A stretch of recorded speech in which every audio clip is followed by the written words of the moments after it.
So you'd say your podcast is about cultures, and what kind of what is it that what is the intention behind it? And I can kind of narrow down maybe.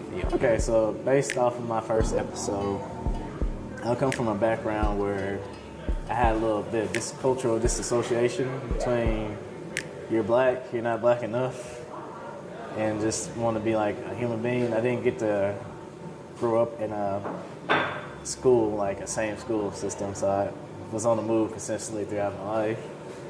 And so there's a bit of like, who am I type syndrome going on. And what I wanted to do for people is open doors and opportunities for them to connect with different cultures, get some insight. Like, I feel connected with this type of cultural sphere. I want to go with them. Or I don't feel connected, but I'm interested in what they have going on. Or I'm not totally disinterested and I want to disconnect entirely and not be associated with it. So that's kind of what I wanted to do. I think I scared her away with it. So I was hoping. Well, I think they saw the setup and they were like, "Well, wait a minute." I was like, I hope she doesn't sit there. But anyway, that's kind of the gist of it. It's to inform people about other people's cultures and touch on topics that those cultures may have. Like, for instance, I'm a part of dating culture. I date, so I can get some insights on what I think is going on with the culture right now. Like for me, I give people red flags to watch out for if they're truly looking to date someone for marriage. One of the top ones that I'll bring up is like, on the first date, it's not a super big question. It's a big question, but it's like super surface level. You don't have to deep dive into it. Mm-hmm. What do you value? And they could say it, but after they say it, you're probably gonna be like more interested in them or disinterested. But based off of that, you now have to observe them on their actions. Do their actions match up to what they stated in their values? That's one of the biggest things for me, as far in terms of dating someone, or even just talking to people in general. Well, talking to people in general, you can kind of pick up on their values anyway. You can, yeah, just a little bit. But if somebody says they don't know what their values are, then I'm gonna leave them alone. And I feel like people should leave them alone because they still need to grow on their own. They haven't matured enough to meet to date or to build. They can date, but just for like giggles and kicks. But to actually have a serious relationship, I don't think they're capable of that. That's just my opinion, though, because I'm just one person representing a massive culture. Well, and it kind of speaks to where you're at and what you're looking for, and kind of what's important to you or your values and what somebody else values. So it's it aligns with what you're seeking. So I mean, it's and I feel like it changes. I told my friend and other like family members, I feel like values do change over time, especially based on personal experience. So it's best to take that moment of reflection at least once a year, maybe depending on the individual, and actually see where they stand on their values. Are they still the same, or have new ones been added to the surface level? I don't feel like you fully develop values on your own until you're like 25. Like, that's when your brain is fully developed and functional at its peak. Like, this is going to be you. But you still can change, don't get me wrong, but you're more concrete in who you are as a person versus like someone like in their teenage years or adolescence, because you're still being imprinted by your peers and your family, people that you associate with. Parents.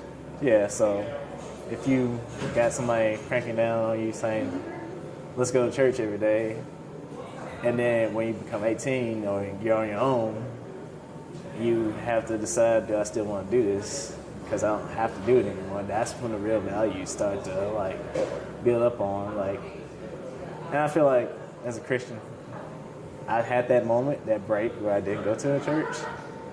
But after a while, my values went back, leaned more to the church. So I can say that, okay, my parents and family did have a role in this, but ultimately, at the end of the day, I chose to come back to my religion, to Christianity, instead of like having it being imprinted on me, because I did disassociate myself with it for a time, a little while.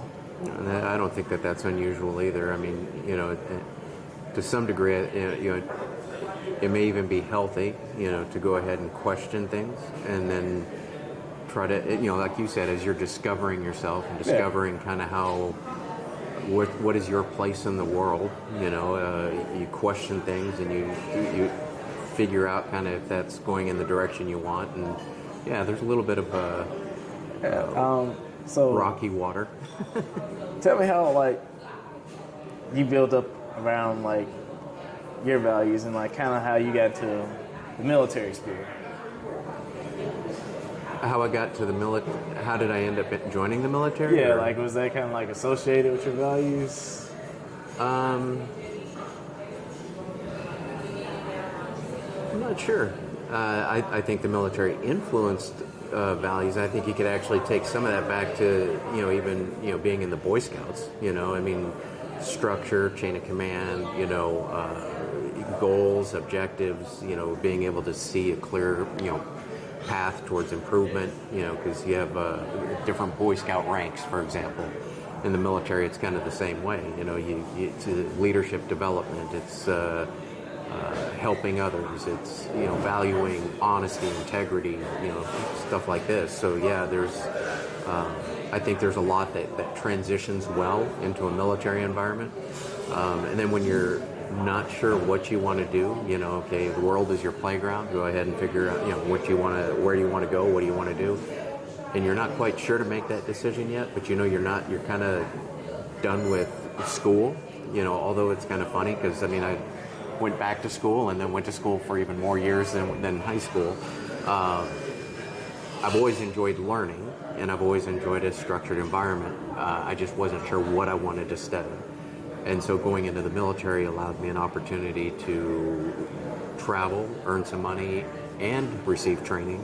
And so it was that moment of discovery for you, like you got to get that. And even at that, I expected to go for 4 years and then go ahead and get money for college and then get out. And I ended up not doing that. I ended up staying in for almost 12 years. That's respectable. I'm just trying to remember a book because I thought about it when you said the Boy Scouts and like Army. It's when these kids get stuck on the island. I can't. It's a classic. It's gonna bother me now. Lord of the Flies? Lord of the Flies. That's what it was. Yeah. That's like as long as there's no Lord of the Flies. It's like, I know what you're talking about too. Yeah, okay. And then I was like, wow, I remember. I was supposed to be the English teacher. I was like, oh man, I was like, it slipped my mind so hard. I need to give a reread because like I always feel like that's what people, and it kind of touches on that theme of like values and like adolescence, how it's like not very stable, and when there's like no adults around to help regulate that, just anarchy right off the bat. It slowly progresses, but. Even with that, would you recommend like going to the military for people who kind of like don't have like a guide going on, or? I think for a lot of people, it does present an option that that may help. I mean, it's not for everybody because it is highly structured. It is demanding. To go to the training. If you're trying to escape, like, let's say that you have parents that are kind of involved in your life and you want to escape that, military may not be the best option because you're going to have somebody involved in your life, every day. But if that's something that is not such a big deal to you and you can work, because the people that I've seen that have not been able to make it in the military have not been able to make it because of their state of mind, not because of their physical. People sit there in the Army, or the military in general, is physical. It's physically demanding. You need to be able to be in shape. But that being said, that's not what kicks people out. I heard there's mixed things about that being in shape part because like I heard they limit like your rations based off of like your body. Like if you're like skinny, they make you eat a lot, but if you're like big, they make you. Is that true to any regard? Not in my experience. Okay. It was not. I mean, it was, for one, you're going to be training, and, any of the training that I attended where, you were like boot camp or PLDC or any of these, additional trainings that are associated with, even the stuff that has a learning component that you're in the classroom, there's always a physical training aspect that is associated with it, at least in the Army, when I was active anyway, just because of the fact that, one of the things I remember from the military is that you're infantry first, and then your job, so whatever you're trained in to do, whatever you do every day, that's fine. That's so it's going to be safe. That's kind of what you're going to do, but at the end of the day, you're infantry. If we need a ground pounder, be prepared to pound some ground. Well, I also found that people who go to the military, especially when you're coming in young, it's a great time to build connections with people, to network. That is very true, because in a military environment, you also have, it's a brotherhood, probably, and I've had this conversation with people too, is that the closest you're probably going to come to having that type of an environment is be like in emergency services, police,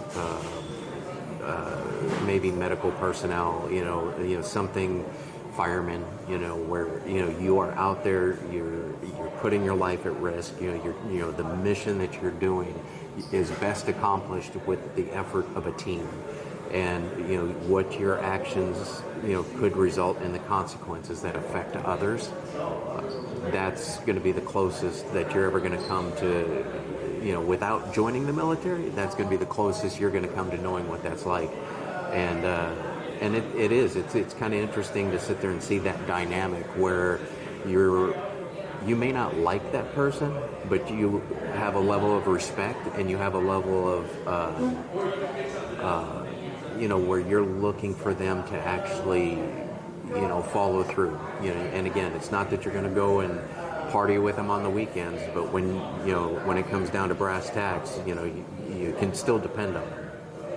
That's kind of how I respect the military in terms of that bonding process compared to other organizations like frats and sororities, because I feel like to say you have a bond and you do things together as a family is different versus we actually been through the ringer. You actually haven't been in a stressful environment with somebody that you've been growing up with, then your bonds and your ties are not truly tested to me, to right. extent. That's what friends become best friends, basically. I'm gonna respect you and know you for the rest of my life. Or lifelong friends, right? Lifelong friends. Yeah. Well, and even you lose touch and then you reconnect 10 years later, and all of a sudden it's like you never. Happened. Yeah, it's like that was just a hiccup, no big deal. I only had one group of friends that were like that.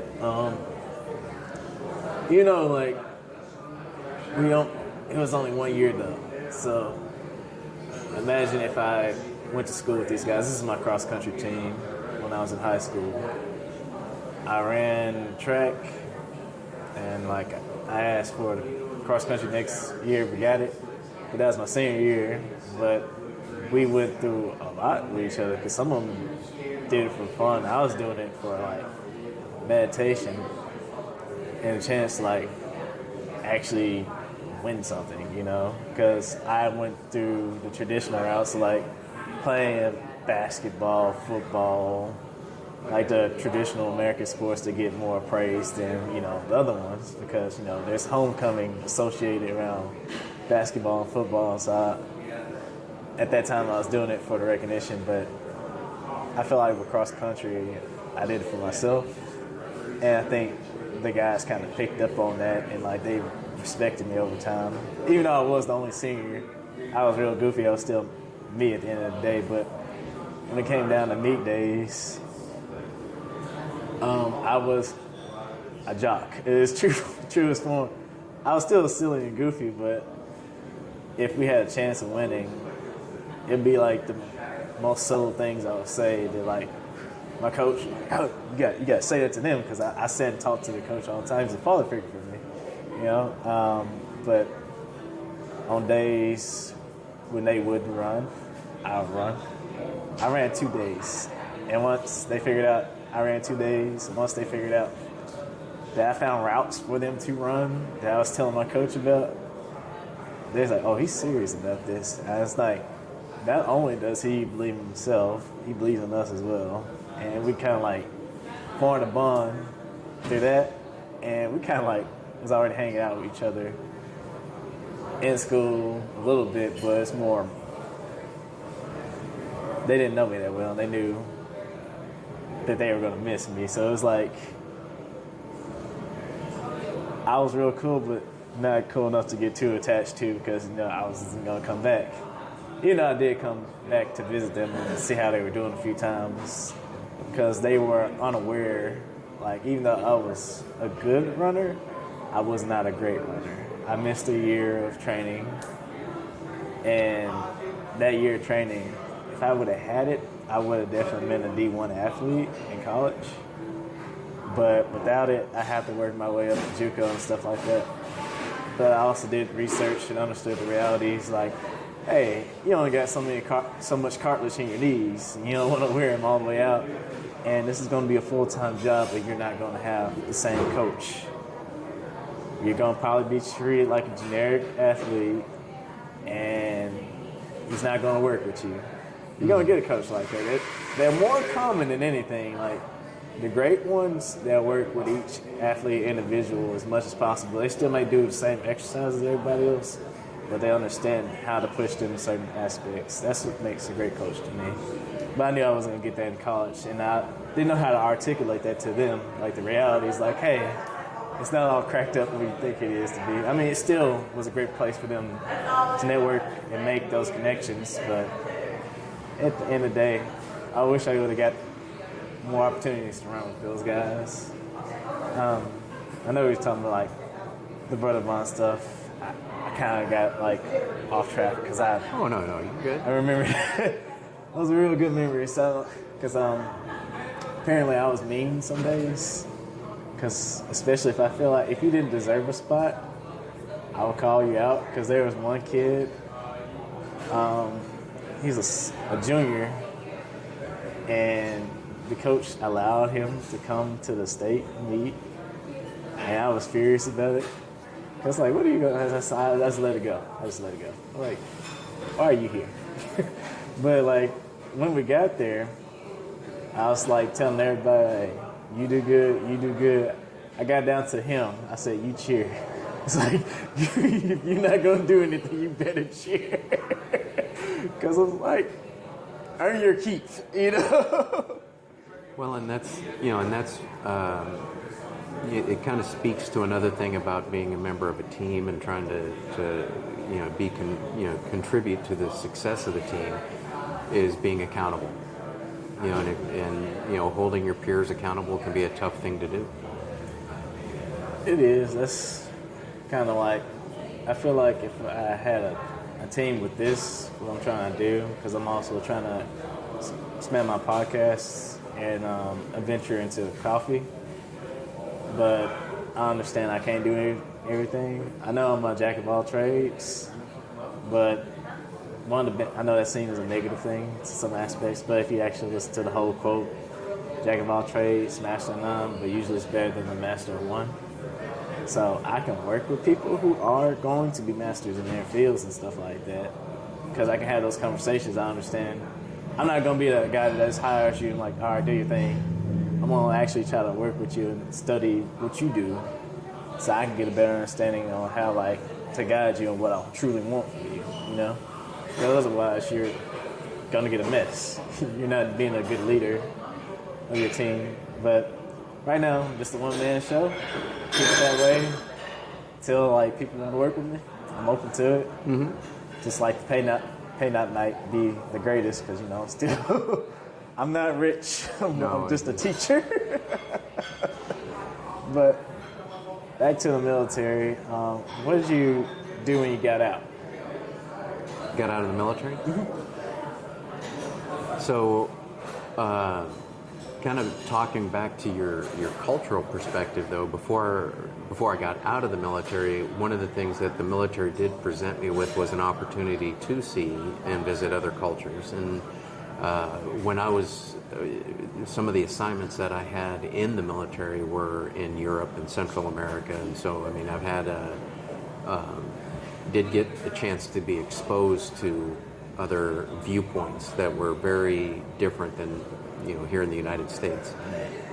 And so then when I came back and got out, then I did, because I also ended up picking up Spanish while I was in the Army. I ended up working for Compaq Computers before they were purchased by HP, and then worked for HP for a while and provided bilingual tech support. Sounds like that was a nice job, like nice cushion. It was pretty good, yeah. Okay. What was the most shocking culture for you on those like travels? I don't know about shocking because it's not, it's just different. I mean, the viewpoints, some things that I remember happening in Germany. I don't even know if they still do it, but they tended to be a very reserved culture. They look from their windows and watch people, but then when there would be a fest, it was like the hair came down and they were just a lot more open. Oktoberfest.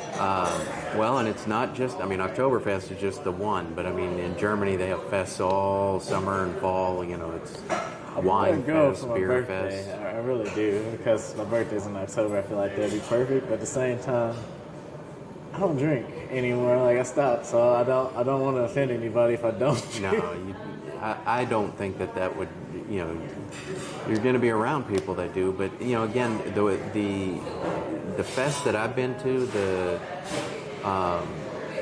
the people that got the most intoxicated were usually Americans, or English or Australian, that side of the rowdy bunches. Yeah, the rowdy bunches. The ones who are not reserved.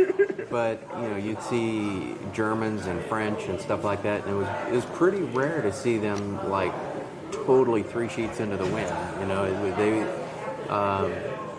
They didn't. Again, I think part of that may be because our culture is so.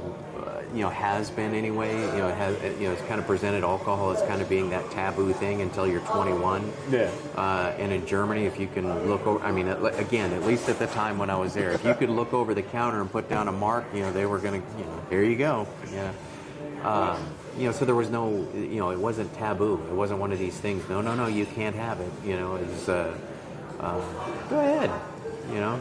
Well, I feel like that's see if you like that headache you have in the morning. Well, that, and I feel like it gives the parents more opportunity to like monitor their child's drinking, and it's like more to the point where, all right, this is a socially accepted. We don't want you to drink till you get drunk. Well, and again, now should and in no way, what am I going to advocate, that a child should be drinking alcohol? That's not what I mean by it either, because there are things that alcohol does to a developing mind and to a developing body. For example, you mentioned being an athlete. As an athlete, you don't want to consume alcohol. Alcohol inhibits, protein absorption. There's all kinds of, things that are, alcohol is not good for you. I just mean, maybe if we didn't have such a taboo approach to it, it may not have been, because you talk about a cultural perspective, and so discussing it just from that angle, I think our cultural perspective that we've taken towards alcohol kind of leads to some of the issues, not all of them, but maybe some of them that other countries look at Americans and go, huh, yeah, wait till they get at the beer fest.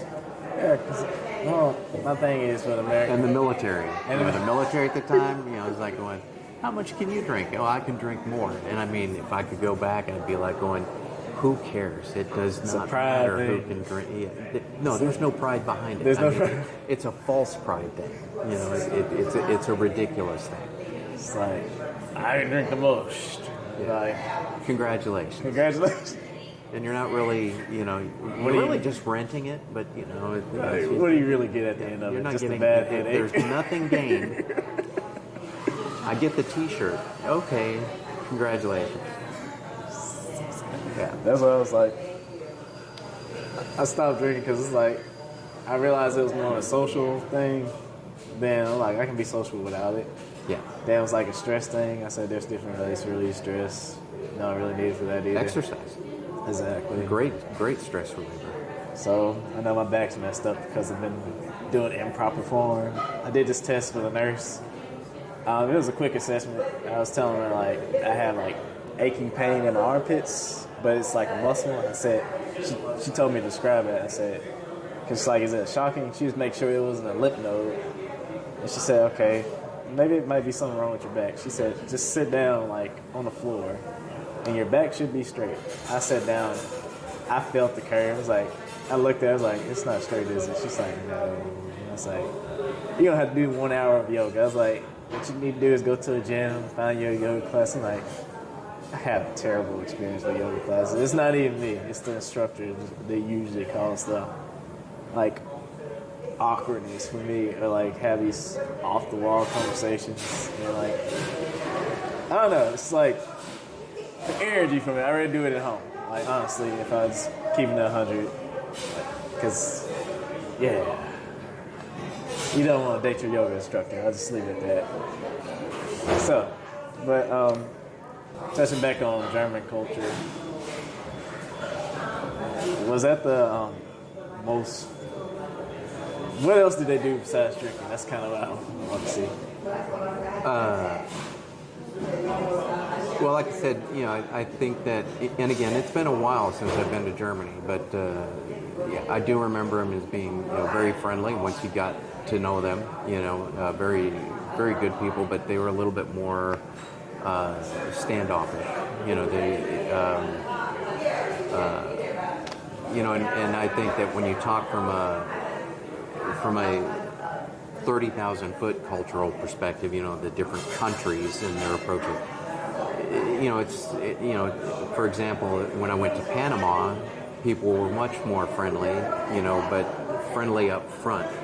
And that could be, you know, it could be construed, you know, like everything is, I mean, like I've heard, you know, with like some Asian cultures, like for example, Japan, you know, where, you know, they'll just say, yep, and it's not yep.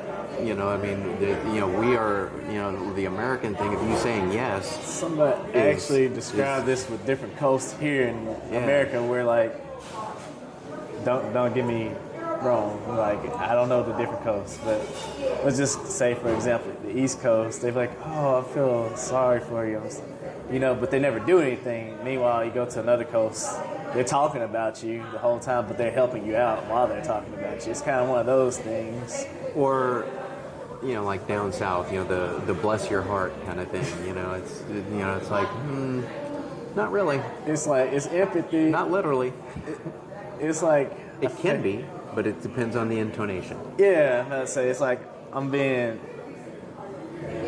nice and not kind. It's one of those, I forgot the different meaning behind those words, but one is just the act of acknowledging rather than actually helping, basically. Yeah. And that's kind of how I feel like what you said about the what did you say? Panamanian? Panamanian people. They're more, you know, in face value. I remember in Germany, one of the things, you know, they really had a problem with Turks. You know, they didn't really care for Turks. And then in Panama, it was like they loved anybody as long as you had green in your pocket. You know, they didn't care about your religion, your skin color. I mean, none of that mattered. But I mean, did you have money? Do you speak dollar? Do you speak dollar? Most recently, I lived in Peru, and the problem in Peru is the fact that what's going on in Venezuela, the mass exodus of Venezuelans. And so a lot of people, just got a bad taste in their mouth about Venezuela, because they found that just you have an influx of a lot of people from another country bringing in their perspectives and their culturisms. Peru is as a culture, as a country, is pretty different from Venezuela, who is a socialist nation. And of course, they're they're leaving their country because of Maduro and all of what's going on with him, but it puts a strain on social services. It puts a strain on just the resources that a government can provide to its people.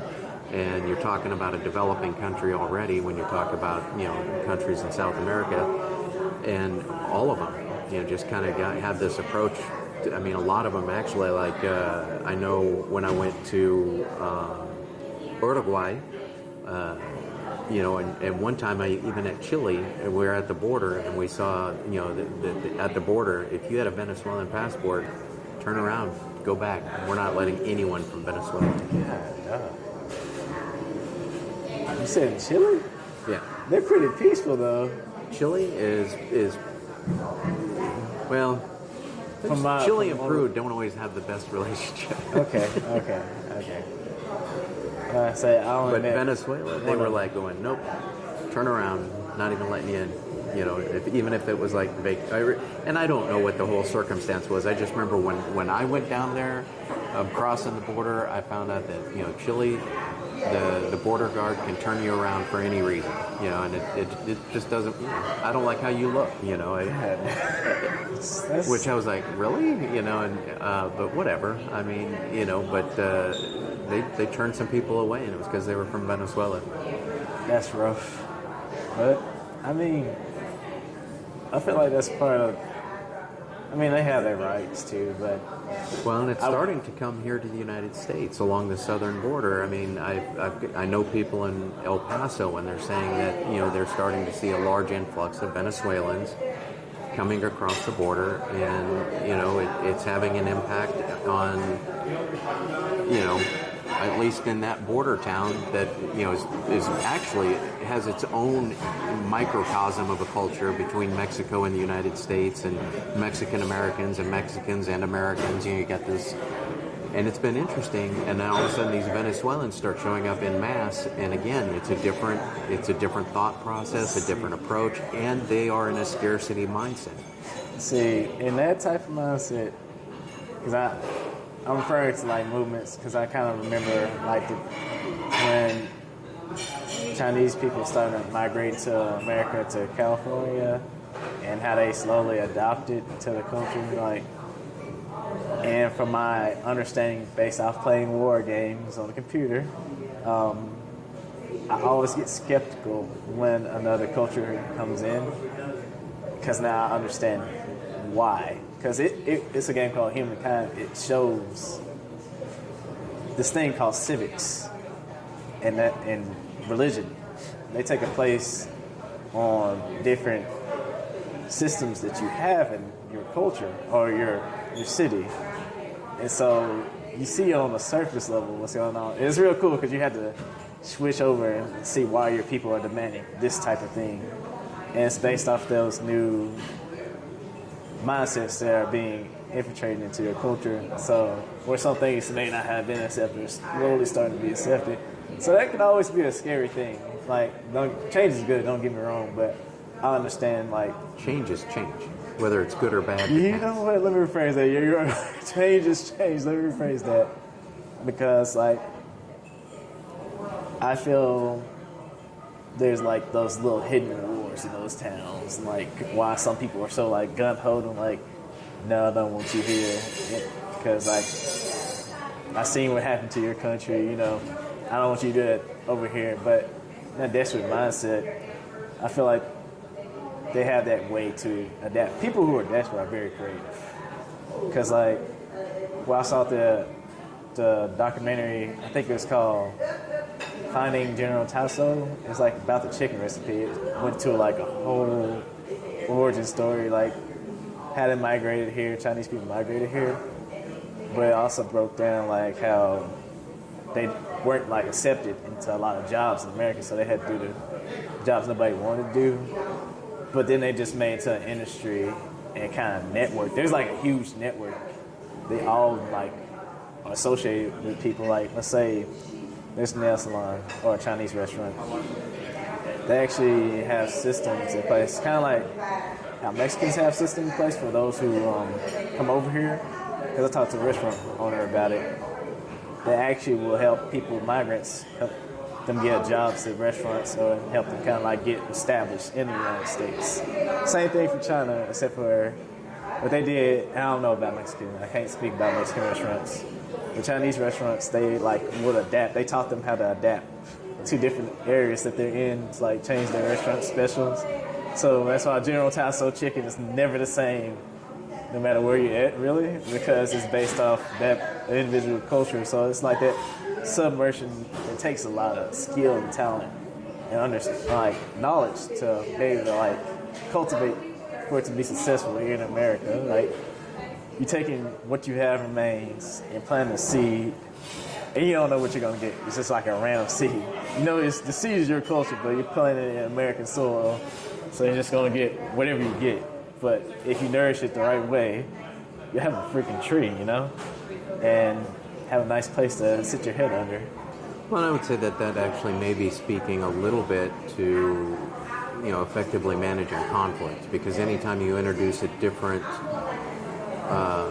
set of standards or different set of instructions or different approach, different viewpoints, you're invariably going to have conflict. And so when you have conflict that arises out of a situation, how you manage it, how you approach it, can have a big impact on to whether it is going to result in something that is more constructive in creating something new and different, or it becomes more of a conflict that is destructive, such as war. Yeah, I'm ready for the mental stuff to get worked out for us first before we get to the war part, because I do value people. Every human has value, even some scum. Like, it's still a human at the end of the day. I know, like, it gets like, because I asked that AI, like, how do you feel about, like, humans? It was like, I love all humans. Like, what about serial killers? That conversation got very interesting very fast. Like, I talked to the point where it clarified its answers, basically saying not everybody's equal, but even still, I respect all humanity.